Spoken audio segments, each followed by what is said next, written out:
خوشی کی خبر یہ ہے کہ قومی سلامتی کمیشن میں جو اقلیتوں کا فیصلہ تھا پہلے وزارت نے واپس لیا، پھر اس کو وفاقی کابینہ کی طرف پیش کیا، اور الحمدللہ ثم الحمدللہ آپ سب لوگوں کے آواز اٹھانے کے بعد آج کابینہ نے اس فیصلے کی منظوری دے دی ہے کہ قومی اقلیتی کمیشن کے اندر کسی بھی قادیانی کو نہیں ڈالا جائے گا۔ یہ تو ایک خوشی کی خبر ہے الحمدللہ، اور انشاءاللہ جب کبھی دوبارہ ختم نبوت کے اوپر حملہ ہوگا ہم نے اور آپ نے اسی طرح کردار ادا کرنا ہے۔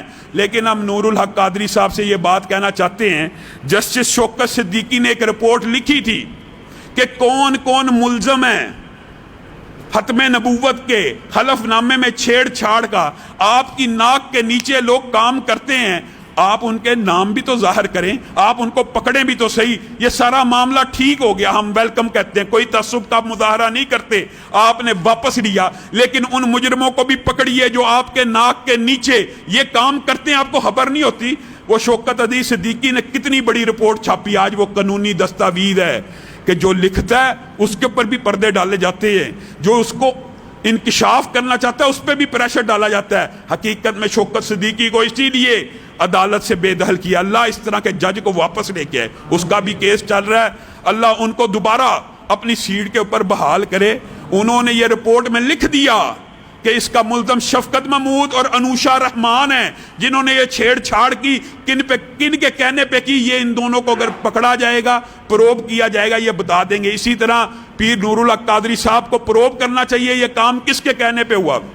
دوسری بات یہ، آج چوک دالگرہ میں یہ جو لاک ڈاؤن ہے اس کے حوالے سے جو ایس او پیز ہیں، اس حوالے سے ایک اجلاس ہوا، میرے بھائیوں بڑے دکھ کی بات ہے، اللہ کی قسم۔ صدر صاحب نے علماء کو اکٹھا کیا، علماء نے تعاون کیا۔ ایس او پیز ایک اخلاقی معاہدہ ہے جس کی علماء نے پاسداری کی، حتی الممکن کوشش کی، لیکن اس اخلاقی معاہدے کی آڑ کے اندر جڑا والا میں ہماری جماعت کے امیر کو، فروقی صاحب کو گرفتار کیا گیا، کسی عالم کو ہتھ کڑی لگائی گی۔ جرم کیا ہے؟ جس نے سجدہ کیا ہے، شرم نہیں آئی؟ یہ جرم ہے اللہ کے حضور سجدہ کرنا اس ملک میں، جو وطن لا الہ الا اللہ کے نام پہ بنا، وہ جرم ہو گیا۔ کل قیامت کے دن کیا جواب دو گے؟ اس بندے کو ہتھ کڑی اس جرم کی پاداش میں لگائی گئی کہ وہ لوگوں کی امامت کراتا ہے۔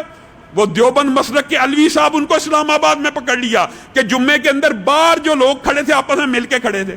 بتائیے عالم کا کیا قصور ہے، مولوی کا کیا قصور ہے؟ ایس او پی ایک اخلاقی معاہدہ تھا، اس کی خلاف ورزی حکومت کرنا شروع ہو چکی ہے۔ حکومت نے پہلے ایس او پیز کو توڑا۔ آج کا جو اجلاس چوک دالگرہ میں ہوا ہے، تمام اہل حدیث جماعتوں کے نمائندے اس میں موجود تھے۔ اس کے اندر یہ مطالبہ کیا گیا ہے کہ آپ یہ پولیس کا جو کام ہے ایمانداری سے بتائیے، ہمارے بھائی ہیں بیچارے بد دلی سے کام کر رہے ہیں، حکومت کے کہنے پہ ان کا کام کیا ہے؟ امت کو مجرموں سے بچانا۔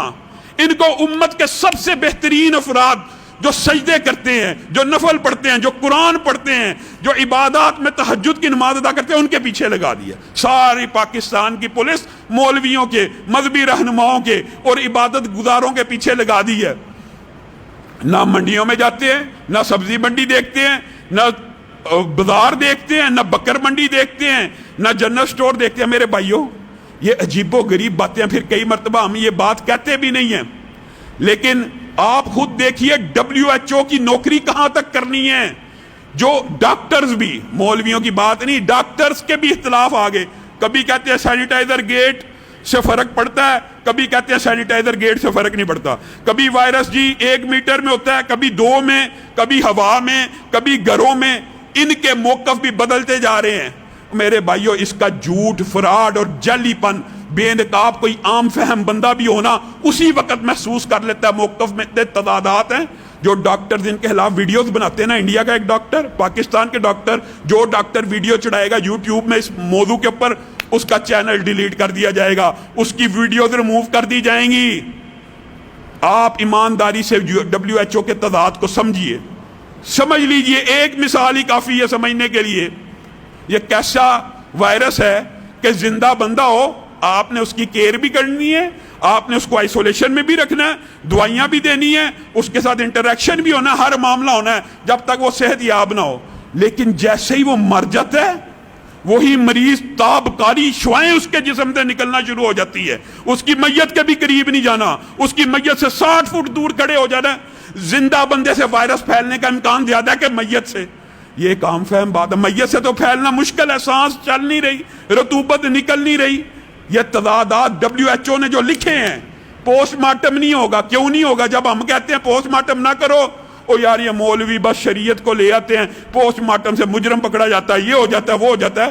اب جو پوسٹ مارٹم کرنے کی باری آئی کہ پتہ لگے یہ کس بیماری سے مرا ہے، یہ کس طرح مرا ہے، جی پوسٹ مارٹم نہ کرنے دینا. کہیں پتہ نہ لگ جائے ہارٹ اٹیک سے مرا تھا، کہیں پتہ نہ لگ جائے برین ہیمریج سے مرا. یہ جھوٹ اور فراڈ اور تضادات کا مجموعہ یہ WHO نے کیسے پیرامیٹرز بنائے ہیں؟ ایمانداری سے بتائیے. پوسٹ مارٹم تو ضروری ہونا چاہیے، بیماری کی وجوہات پتہ لگیں، بندہ مر کیوں رہا ہے، بندے کے آخری وقت میں کیا ایسی کنڈیشن تھی. پوسٹ مارٹم نہیں ہونا. وجہ پتہ کیا ہے؟ یہ رچنا ٹاؤن کے اندر اینشا آتے ہیں، سکہ گوائیاں موجود ہیں، جھوٹ بولتے ہیں. یہ جی سائن کر دو کہ کرونا کا مریض ہے، 40,000 لے لینا. پتہ نہیں کیا معاملہ ہے. یہ میڈیا، یہ اینکر، یہ گورنمنٹ، یہ ادارے، یہ سارے کے سارے ایک کام پہ لگے ہوئے ہیں. پاکستانی بھی بڑی ڈیٹ قوم ہے، نہیں مر رہی. پاکستانی مر جائیں، کبھی کہتے ہیں 20 تاریخ تک دیکھنا، 20 تاریخ تک بڑی موات ہو جانی ہے. نہیں 25 کو دیکھنا، 30 تک دیکھنا، 4 تک دیکھنا. اور کب تک ڈیڈ لائنیں دیتے رہو گے؟ کچھ نہیں ہونا انشاءاللہ. پاکستان کے اندر یہ جو 500 جیلی تم نے مارے ہوئے ہیں نا، ہمیں بھی پتہ ہے ان میں سے بھی یہ نزلے سے جس کو تم نے کرونا کہا، اس سے کم لوگ مرے ہیں. کوئی ہارٹ اٹیک سے مرا ہے، کوئی دمے کی بیماری سے مرا ہے. اگلے دنوں مجھے ایک گورگن کہتا ہے علامہ صاحب، ہنسی کی بات ہے لیکن حیران کن بات ہے، بڑا مندہ جا رہا ہے. گورگن کہہ رہا ہے بیچارے کے گاہک، میت ہی گاہک ہونی ہے گورگن کی، بڑا مندہ جا رہا ہے. اموات شرح پاکستان میں کم ہو گئی ہے. اتنی پاکستانیوں نے کبھی حفاظت نہیں کی ہوگی اپنی آئسولیشن ویسے بھی. اور میرے بھائیوں یہ کتنے دکھ کی بات ہے. تضادات کے اوپر تضادات. ہم کوئی بات کریں گے نا، ہمارا چھوٹا سا کلپ چڑھا دیں گے میڈیا کے اوپر، اور عقل کے اوپر پردہ ایسا پڑا ہوا ہے. بیانات دیکھیں ان کے WHO کے. یہ جی وائرس صابن سے مر جاتا ہے، سینیٹائزر سے مر جاتا ہے. بدبختو، جو صابن سے مر جاتا ہے اس کے لیے تم دوائی ایجاد نہیں کر سکتے تو لعنت ہے تمہارے ادارے کے اوپر. بند کر دو یہ یونیورسٹیاں، بند کر دو اتنی بڑی آرگنائزیشن. صابن سے مر جاتا ہے لیکن ابھی تک کوئی دوائی اور ویکسین نہیں ایجاد ہوئی. اور میرے بھائیوں کوئی عقل کے اوپر ماتم کرنے کی بات ہے. یہ ڈرامہ بند کر دیا جائے. اور اس بارے میں میں خان صاحب کو، اس موقف میں میں خان صاحب کے موقف کا حامی ہوں. یقین مانیے وہ درست کہہ رہے ہیں. اللہ کی قسم لاک ڈاؤن کے جو اثرات ہیں، ایک ڈاکٹر نے میرے ساتھ ٹی وی پروگرام میں بیٹھ کے کہہ دیا غربت سے کوئی نہیں مر سکتا پاکستان میں. اور بدبخت خودکشیاں شروع ہو گئی ہیں، لوگ غربت سے مر رہے ہیں. اللہ نہ کرے وہ وقت آئے لوگ ایک دوسرے کا مال کھینچنا شروع کر دیں. یہ لاک ڈاؤن بند کر دیجئے انشاءاللہ. پاکستان کے اندر لاک ڈاؤن کے اور اس کے اندر بھی تضاد ہے. جی آپ بتائیے، امریکہ جی بچ گیا، اس نے احتیاطی تدابیر کی، برطانیہ بچ گیا، پاکستان نہیں کر رہا. اور کوئی نہ بچا. جب ان کی اموات کی تعداد بڑھی نا، موقف بدل لیا. جی انہوں نے بھی مذاق سمجھا تھا، اور بدبختوں انہوں نے مذاق نہیں تھا سمجھا، وہ گھروں میں چھپ گئے تھے. انہوں نے جس طرح کی احتیاط کی ہے پاکستانی کر ہی نہیں سکتے. لیکن تقدیر غالب آ گئی، جو گھروں میں چھپے ہوئے تھے، چھپے ہوئوں کے اوپر وائرس نے حملہ کیا. پاکستان کے اندر بھی گھروں میں چھپ جانے سے بندہ نہیں بچے گا. اللہ کی قسم وہی بچے گا جس کو اللہ بچانا چاہے، جس کو ارب سال پہلے. یار ہم مسلمان ہیں، 1 ارب نہیں، جس دن زمین و آسمان بنی اس سے بھی پہلے اللہ نے میری آپ کی موت لکھ دی ہے. یہ نہیں لکھا کس جگہ ہونی ہے. یہ ثاقب بھائی آج نظر آ رہے ہیں، بتائیے. انہوں نے مجھے خود واقعہ بتایا، PIM میں ہی ہوتے ہیں.